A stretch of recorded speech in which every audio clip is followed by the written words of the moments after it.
associated with the eastern red cedar. The eastern red cedar will provide birds with a great shelter in the winter and also a great food source. The eastern red cedar is native to northeast United States and grows well in Pennsylvania and New Jersey soils. And at Highland Hill Farm, we grow a lot of eastern red cedars.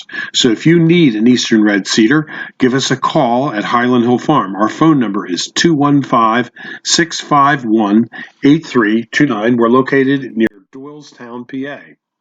And the eastern red cedar can also be used for screens and buffers.